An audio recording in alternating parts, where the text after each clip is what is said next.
Hello बच्चों, a very good evening to each and everyone out there and I welcome you all to this amazing platform of ICSE वाला and to your mind map series.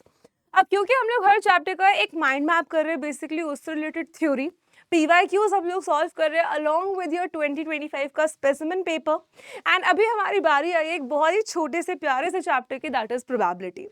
सो ये chapter बहुत ही ज़्यादा easy है, scoring है. Although ये exam में आता है अराउंड 3 to 4 मार्क्स का, बट अगेन एक भी क्वेश्चन आता है इजी तो उसको सॉल्व करने में क्या दिक्कत है, राइट?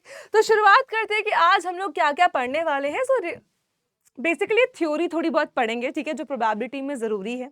उसके साथ हम लोग बात करेंगे बेटा यहाँ पे एक्सपेरिमेंट्स क्या होते हैं, रैंडम एक्सपेरिमेंट्स क्या होते हैं, sample space, equally likely outcomes. फिर हम लोग देखेंगे कि सारे इक्वली लाइकली होते हैं.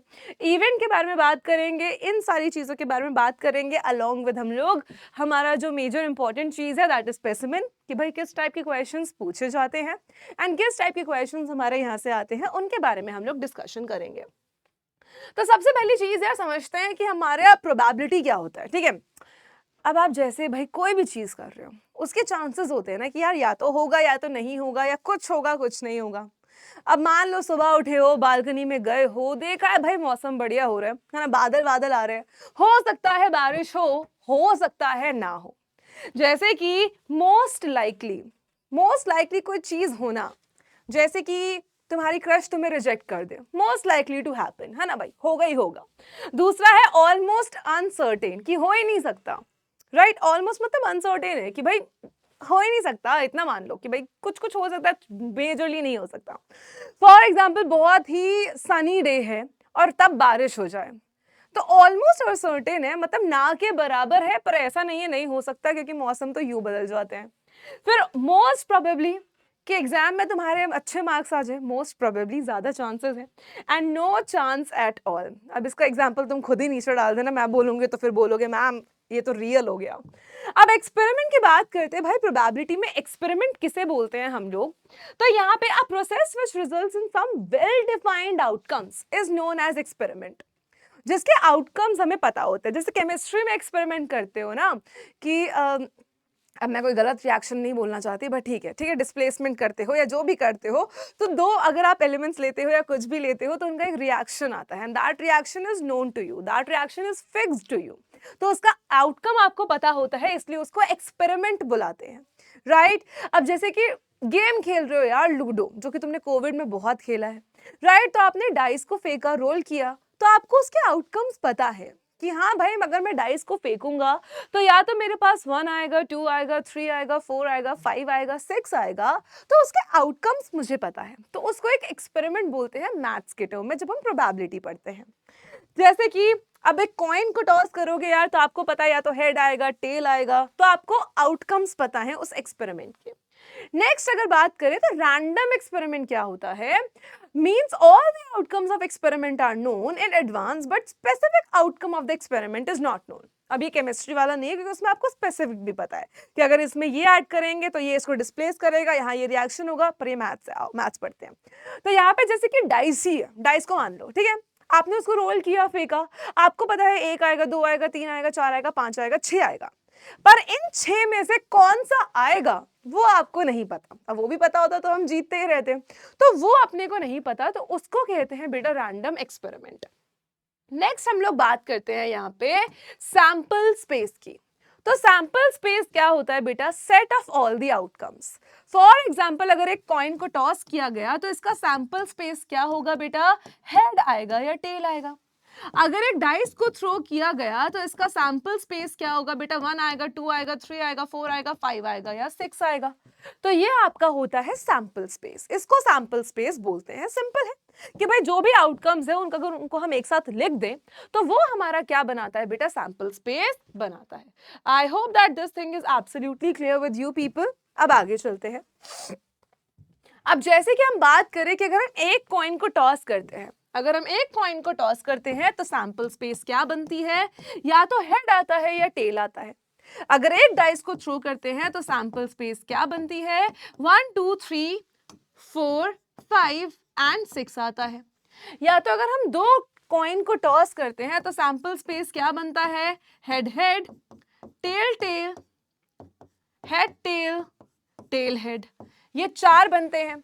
और अगर हम 2 डाइस को थ्रो करते हैं तो बेटा 1 2 कि भाई एक डाइस पे 1 एक पे 2, या तो एक पे 1 दूसरे पे भी 1 1 1 1 2 1 3 1 4 1 5 1 6 2 1 2 2 2 3 2 4 2 5 2 6 3 1 3 2 3 3 3 4 3 5 3 6 4 1 4 2 4 3 4 5 4 4 4 4 4 5 4 6 5 1 5 2 5 3 5 4 5 5 5 6 6 1 6 2 6 3 6 4 6 5 6 6। तो ये 36 आउटकम्स आपके पास बनते हैं और वो होती है 2 डाइस की सैंपल स्पेस। तो इसी को सैंपल स्पेस बोलते हैं बेटा कि जो आ सकता है उसको अगर हम एक साथ लिख दे दैट इज सैंपल स्पेस। अब इक्वली लाइकली आउटकम क्या होता है? देखो, एक डाइस होता है, क्यूब शेप का होता है, हमें पता है 1 2 3 4 5 6 में से कोई भी एक नंबर आ सकता है और हर नंबर आने की प्रोबेबिलिटी उतनी ही है। हर नंबर आने की प्रोबेबिलिटी उतनी ही है जितनी की बाकियों की है। ऐसा नहीं है कि 6 वाले के साइड पे मैंने क्यूब को थोड़ा सा घिस दिया तो 6 ज्यादा बार आएगा, ऐसा नहीं है। Getting it? हो भी सकता है पर करना मत। तो यहाँ पे जब हम डाइस की बात करें या कॉइन की बात करें, अब क्रिकेट मैचेस होते हैं, टॉस के लिए कॉइन ही जाता है। क्यों? क्योंकि पता है कि भाई दोनों की प्रोबेबिलिटी आधी आधी है, दोनों को इक्वल चांसेस मिलेंगे, पर जिसका लक या जिसका जो भी ज्यादा अच्छा होगा वो जीत जाएगा। अब क्या सारे इवेंट्स इक्वली लाइकली होते हैं? नहीं। अगर मेरे पास मान लो ये इतना बड़ा सा बॉक्स है जिसमें बॉल्स ही बॉल्स हैं और इसमें जो रेड बॉल्स हैं वो 12 हैं, रेड बॉल्स 12 हैं और जो येलो बॉल्स हैं वो 5 हैं। जो रेड बॉल्स हैं वो 12 हैं और जो येलो बॉल्स हैं वो 5 हैं। अब यहाँ पे बेटा अगर आप देखोगे तो रेड बॉल्स की प्रोबेबिलिटी, उसके चांसेस निकलने के ज्यादा है क्योंकि उसका अमाउंट ज्यादा है। क्या समझा? कि अगर हम रेड बॉल्स इसमें से निकालेंगे तो उसकी ज्यादा प्रोबेबिलिटी है, उसके निकलने के चांसेस ज्यादा हैं। और क्यों ज्यादा है बेटा? इसलिए ज्यादा है क्योंकि वो अमाउंट में ज्यादा है और येलो के कम है क्योंकि वो कम है। तो इस तरीके से सारे इवेंट्स इक्वली लाइकली नहीं होते हैं। इट डिपेंड्स कि क्या सब इक्वल अमाउंट में प्रेजेंट हैं, क्या सब फेयरली अमाउंट में विजिबल हैं, राइट? तो उस पर भी डिपेंड करता है कि किस तरीके से हम निकाल सकते हैं। आगे चलते हैं बेटा, बात करते हैं कि प्रोबेबिलिटी को मेजर कैसे करते हैं। जो क्वेश्चन में आपको चाहिए, फेवरेबल डिवाइडेड बाय जो टोटल सैंपल स्पेस में एलिमेंट्स हैं उसको। So favourable outcomes divided by total number of outcomes आपका क्या बनाता है? प्रोबेबिलिटी बनाता है। अब बात करते हैं बेटा एम्पिरिकल प्रोबेबिलिटी क्या होती है। तो when the probability is based on actual experiment it is called empirical probability. अब इसी के साथ पहले क्लासिकल भी पढ़ लेते हैं। When a repetition of an experiment can be avoided for calculating the exact probability, the probability so obtained is called the classical or the theoretical probability. Getting it? तो जहां हमें पता होता है एंड यहाँ पे हमारे पास हम अवॉइड करते हैं इवेंट्स को रैपिडली कंसेक्यूटिवली बार बार निकालने की। अब भाई बात करते हैं कि भाई प्रोबेबिलिटी क्या है ना, कहां से कहां तक जाती है। अगर किसी भी इवेंट की प्रोबेबिलिटी 100% है तो उसको हम बोलते हैं श्योर इवेंट। अगर किसी की भी प्रोबेबिलिटी 0% है उसको हम बोलते हैं इम्पॉसिबल इवेंट। फॉर एग्जाम्पल मेरा हैप्पी बर्थडे टूटू है जो तुम हर क्लास में मनाते हो। अब मेरे हैप्पी बर्थडे पे मैंने तुम्हें भाई मैं ले आई हूं उसमें मेलोडी का पूरा चॉकलेट का पैकेट। अब मैं भाई तुम्हारे पास आई, मैंने तुम्हें बोला लो बेटा टॉफी लो। अब तुमने मेलोडी के पैकेट में से एक मेलोडी निकाली और ले ली। अब भाई क्या प्रोबेबिलिटी है कि उसमें से ऑरेंज फ्लेवर्ड कैंडी निकलेगी? अब भाई पूरा चॉकलेट है ना, पूरा मेलोडी है और मेलोडी इतनी चॉकलेटी है तो है, क्यों है वो पता नहीं पर है। अब अगर मैं आपको वो पैकेट दूं, आप उसमें से एक टॉफी निकालो तो वो मेलोडी ही निकलेगी, मतलब वो चॉकलेट ही निकलेगी, उसमें से ऑरेंज फ्लेवर्ड कैंडी नहीं निकलेगी। तो ऐसा इवेंट कौन सा हो गया? इम्पॉसिबल इवेंट, कि हो ही नहीं सकता। Getting it? अगर डाइस को थ्रो कर रहे हो, प्रोबेबिलिटी बताओ कि उस पे 7 आ जाए, होता ही नहीं है तो हो ही नहीं सकता, 0%। Getting it? अब भाई श्योर इवेंट, अब मेलोडी का भाई दिया पैकेट, चॉकलेट फ्लेवर्ड कैंडीज है, मैंने बोला प्रोबेबिलिटी बताओ कि तुम एक टॉफी निकालो और वो चॉकलेट टॉफी निकले तो 100%, क्योंकि सारी ही चॉकलेट फ्लेवर्ड टॉफीज हैं। एक और एग्जाम्पल लो, अगर मैं आपसे बोलूं बेटा एक डाइस थ्रो किया, प्रोबेबिलिटी बताओ कि उस पे 7 से छोटा नंबर आएगा। अब डाइस पे सारे नंबर 7 से छोटे होते हैं तो 100% प्रोबेबिलिटी है। तो इसको कहते हैं sure event and impossible event. तो बेटा जो हमारी प्रोबेबिलिटी होती है ना, वो 2 नंबर्स के बीच में लाई करती है, दैट इज 0 एंड 1। अब 0 प्रोबेबिलिटी और 1। तो प्रोबेबिलिटी जो है वो या तो 0 से बड़ी और उसके बराबर या तो 1 से छोटी और उसके बराबर हो सकती है। प्रोबेबिलिटी 0 से छोटी दैट मीन्स नेगेटिव और 1 से बड़ी नहीं हो सकती है। वो 0 के बराबर हो सकती है जब इम्पॉसिबल इवेंट हो, वो 1 के बराबर हो सकती है जब श्योर इवेंट हो, या 0 और 1 के बीच में वो हो सकती है डिपेंडिंग ऑन कि हमारा क्वेश्चन क्या बोल रहा है। But it can not be lower than 0, negative नहीं हो सकती, 1 से बड़ी नहीं हो सकती। अगर 0 के बराबर है तो इम्पॉसिबल इवेंट है, अगर हमारे पास 1 के बराबर है तो श्योर इवेंट हमारे पास आ जाएगा। I hope that this thing is absolutely clear with everyone. अब इसके आगे देखते हैं, ठीक है। अब एक और चीज यहां पे देखो, अब कुछ बच्चे सोचते हैं कि मैम 1 क्यों, ठीक है। अब मुझे एक बात बताओ, मैंने आपसे बोला कि अगर एक डाइस की हम सिंपली बात करें, ठीक है, एक डाइस की बात करें तो एक डाइस का सैंपल स्पेस क्या होता है बेटा? 1 2 3 4 5 6। मैं आपसे बोलूं दैट प्रोबेबिलिटी क्या होगी एक ऐसे इवेंट की बच्चा, प्रोबेबिलिटी क्या होगी जहां पे नंबर 7 से छोटा आए। 7 से छोटा नंबर, तो हमारे फेवरेबल आउटकम्स कितने हो जाएंगे? फेवरेबल आउटकम्स यहाँ पे कितने हो जाएंगे बेटा हमारे पास? Favourable outcomes will be 1 2 3 4 5 and 6। तो फेवरेबल मतलब 7 से छोटा, क्वेश्चन में बोला है 7 से छोटा। अब 7 से छोटे कितने नंबर्स हैं ऐसे डाइस पे? तो 7 से छोटा नंबर है 1, 7 से छोटा नंबर है 2, 7 से छोटा नंबर है 3 4 5 एंड 6। तो ये सारे नंबर 7 से छोटे हैं। तो यहां से आपके पास क्या आ जाएगा? Favourable outcomes upon total number of outcomes. तो भाई सारे अपॉन सारे, दैट विल गिव यू 1। इसलिए बेटा किसी भी इवेंट की जो मैक्सिमम प्रोबेबिलिटी होती है that is always and always equivalent to 1। अब देखते हैं कि भाई स्पेसिमेन में, ठीक है, एलिमेंट्री इवेंट एक बार देखते हैं। An event having only one favourable outcome is called elementary event. For example अगर हम डाइस थ्रो करते हैं, ठीक है, और मैं बोलूं what is the probability of 2, कि हमारे डाइस के ऊपर 2 आ जाए, तो 1/6 फेवरेबल आउटकम्स 1। क्यों? क्योंकि पूरे डाइस पे बेटा जो 2 है वो एक ही बार आता है।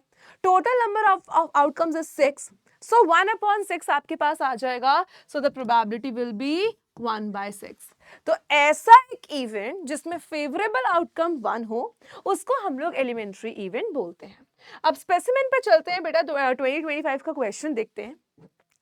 अब भाई एक टीवी शो है, ठीक है, जहाँ पे एक कंटेस्टेंट है, उसने वीडियो कॉल अ फ्रेंड, फोन अ फ्रेंड, केबीसी मान लो, है ना, क्या करेंगे इतनी धनराशि का। सो भाई टीवी शो है, एक कंटेस्टेंट है जिसने ऑप्ट किया है वीडियो कॉल करने को, और उसने क्या बोला है अपने 3 friend Amar, Akbar, Anthony. The question which he asked from one of his friend has 4 option, जो कि केबीसी में होता है, A, B, C and D। आपके पास 4 ऑप्शन है, बहुत सिंपल है। फिर उसके बाद बोला है find the probability that Akbar is chosen for the call. अब भाई बहुत सिंपल सी बात है यार, अपने ऊपर सोचो, तुम गए हो केबीसी में, एक क्वेश्चन में अटक गए हो, अकबर है, अमर है, अकबर है, एंथनी है। अब इन तीनों में से तुम्हें क्या करना है? किसी एक को चूज करना है कि आप उसको कॉल करो। ऑब्वियस सी बात है। तो क्या प्रोबेबिलिटी होगी कि आप अकबर को चूज करो? 3 फ्रेंड में से फेवरेबल आउटकम कितना, मतलब अकबर कितनी बार है? 1 बार है। टोटल आउटकम्स कितने हैं, मतलब टोटल दोस्त कितने हैं? 3 हैं। तो आपके पास जो प्रोबेबिलिटी बन जाएगी बेटा वो कितनी बन जाएगी? 1/3। बहुत सिंपल। अब नेक्स्ट है कि भाई अकबर को कॉल तो कर लिया, Akbar couldn't give the correct answer, Akbar ने करा दिया मोए मोए। एक तो तुमने तीनों में से चुना भी अकबर को और उसको सही आंसर आता भी नहीं है। क्या प्रोबेबिलिटी है कि वो गलत आंसर बताएगा? चलो भाई, एमसीक्यू आता है तुम्हारे पेपर में, 4 ऑप्शन होते हैं, उसमें से एक ठीक होता है, मतलब बचे हुए 3 गलत होते हैं। अब बचे हुए 3 अगर गलत हैं तो प्रोबेबिलिटी क्या है कि अकबर जो है वो गलत आंसर देगा। तो भाई 4 ऑप्शन में से कितने गलत हैं? Favourable 3 outcomes. टोटल ऑप्शंस कितने हैं? अगर 3 गलत है, 1 सही है, बट टोटल आउटकम्स कितने हैं? टोटल ऑप्शन कितने हैं? 4। तो प्रोबेबिलिटी कितनी हो जाएगी बेटा? 3/4। सिंपल आंसर, ठीक है। आगे चलते हैं, देखते हैं कि अब 2024 का जब पेपर हुआ है तो किस टाइप के क्वेश्चंस आए हैं। अब पहला है असर्शन एंड रीजन का।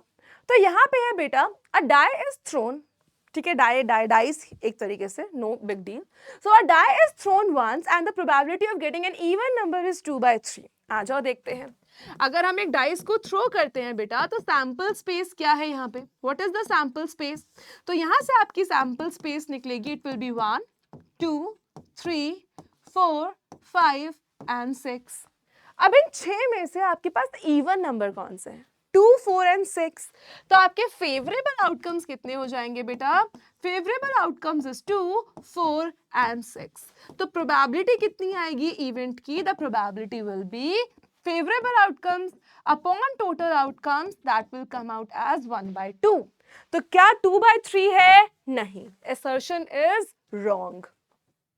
अब सेकंड में बोला है the sample space for even number on a die is 2 4 6। तो बिल्कुल करेक्ट है, sample space is absolutely right. तो यहां बोलेंगे बेटा कि assertion जो है वो गलत है, पर रीजन जो है वो ट्रू है। A is false but R is true. I hope कि ये चीज सबको क्लियर हो। नेक्स्ट क्वेश्चन देखते हैं किस टाइप का क्वेश्चन आया है। तो मतलब 4 नंबर का क्वेश्चन आया था PYQ 2024 में। भाई ADMNOSUY ये सब एक कार्ड पे लिखे हुए हैं अलग अलग। The cards are well shuffled and one card is drawn at random. What is the probability that the card drawn is a letter of the word Monday? बेटा MONDAY, सारे लेटर्स अलग हैं। 1 2 3 4 5 6 7 8, 8 में से MONDAY आए तो फेवरेबल कितने चाहिए बेटा आपको? 6। टोटल कितने हैं? 8। प्रोबेबिलिटी हो जाएगी 3/4। प्रोबेबिलिटी कितनी हो जाएगी यहाँ पे? 3/4। नेक्स्ट बोला है which does not appear in Monday. तो अगर मंडे में नहीं आ रहा है तो कौन सा है? S है और U है, मतलब 2 लेटर्स हैं, और ये हो जाएगा 2/8, दैट इज 1/4। यहां से मैं एक और चीज आपको बताना चाहती हूं कि किसी भी इवेंट की बेटा प्रोबेबिलिटी होना, किसी भी इवेंट की प्रोबेबिलिटी होना प्लस उसी इवेंट की प्रोबेबिलिटी ना होना, इनका सम हमेशा 1 आता है। तो अगर आप यहां देखो कि मंडे आएगा, मंडे नहीं आएगा, 3/4 प्लस 1/4 4/4 1। तो हमेशा उसकी प्रोबेबिलिटी कितनी होती है बेटा? That is absolutely 1। ठीक है, तो 1/4 आ गया। सी पार्ट आपको होमवर्क से ट्राई करना है, नीचे जरूर कमेंट डाउन करना, कोई दिक्कत हो तो बताना। So this was all about the mind map बच्चा। ठीक है, अगर कार्ड के क्वेश्चंस आते हैं तो इसको आप कर सकते हो, बट कार्ड बेसिकली सिलेबस में नहीं है। सो एक बार मैं इसका भी क्विक रिकैप दे देती हूँ। टोटल 52 कार्ड्स होते हैं। 52 कार्ड्स में से आपके पास half of them, that means 26 आपके ब्लैक कार्ड्स होते हैं, 26 आपके रेड कार्ड्स होते हैं। अब इन 26 में से भी 13 आपके क्लब्स होते हैं। You have spades, you have hearts and you have diamonds in that. अब भाई बाकी बचे हुए ये जो 12 कार्ड्स आपको नजर आ रहे हैं जिनके ऊपर फेसेस बने हुए हैं, इनको फेस कार्ड्स बोलते हैं। एस को हम लोग फेस कार्ड नहीं कंसीडर करते हैं। हर एक सूट के 13 कार्ड्स होते हैं, total 52, 26 are black, 26 are red, 12 are face card, 40 are non face cards. तो आप ये ध्यान रखना, क्वेश्चन आए तो आप प्लीज इसको देखना। So this was all about the mind map. I hope कि आपको ये समझ में आया हो। कोई भी डाउट होता है होमवर्क आंसर जरूर नीचे कमेंट डाउन करना। तब तक अपना ख्याल रखो, take care of yourselves and I will see you in the very next class. Bye bye everyone, thank you so much.